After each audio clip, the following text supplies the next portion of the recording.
Action लिया, कितना जरूरी मानते हैं इस कार्रवाई को, ताकि इस तरह का बिहेवियर जो है वो फिर से कहीं घटित ना हो मरीज के साथ या दूसरे भी संस्थानों में, डिपार्टमेंट में? देखिए,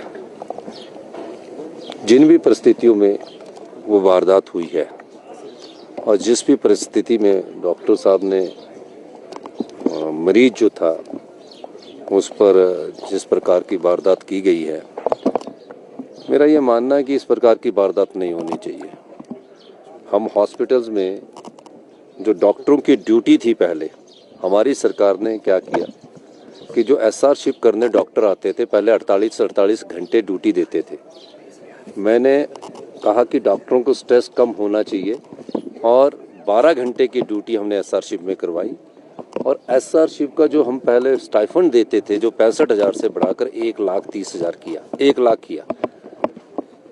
फिर जब 12 घंटे की ड्यूटी होगी, किन परिस्थितियों में डॉक्टर ने इस प्रकार की वारदात की है वो मैं समझ नहीं पाया। जब मुझे कल अधिकारियों जो आईजीएमसी की जो डिसिप्लिन कमेटी उसने रिपोर्ट्स दी, उसके बाद मैंने कहा कि डॉक्टर एक ऐसा है जिसके पास कोई भी आम आदमी, साधारण परिवार का व्यक्ति ये सोच कर आता है कि डॉक्टर मेरे लिए भगवान की तरह है और मेरे को उससे ये आशा होती है कि मेरा ये इलाज करेंगे और अच्छे इलाज करेंगे। अब उस पेशेंट का जो मैंने उस रिपोर्ट्स में आया है वो सिर्फ पल्मोनरी बेड के खाली बेड में था, जहाँ उसकी तबीयत किसी की पेशेंट की खराब होती तो ऐसे बैठ जाता है वो। उस बेड में वो बैठ गया। उसके बाद लेटने के बाद एक वीडियो का पक्ष आया है जिसमें उसमें डॉक्टर उसमें अटैक कर रहा है।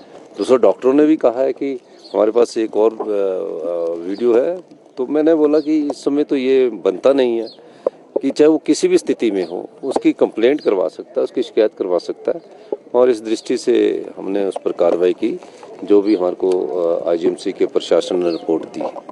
दूसरा, आईजीएमसी में कैसे डॉक्टरों की सुरक्षा को भी प्रदान करना है और मैं उसका भी अभी मैंने अधिकारियों को कहा कि इसका अध्ययन करिए कि पेशेंट के साथ कितने आदमी आईजीएमसी जाएंगे और डॉक्टरों को भी सुरक्षा मिलनी चाहिए। डॉक्टर भी कोई ऐसा ना हो कि उसके बाद वहाँ कुछ वारदात हुई है तो उस सारे मामले में हम बातचीत कर रहे हैं और निश्चित रूप से डॉक्टर ने जो किया वो गलत था। सर, डॉक्टरों की एसोसिएशन ने एक प्रदेशव्यापी आंदोलन की भी बात कही है। अगर एक तरफा कार्रवाई की और एक तरफा कार्रवाई हुई तो प्रदेशव्यापी आंदोलन करेंगे, इस धमकी को किस तरह से? देखिए, सरकार में सब बातचीत संवाद के द्वारा होती है।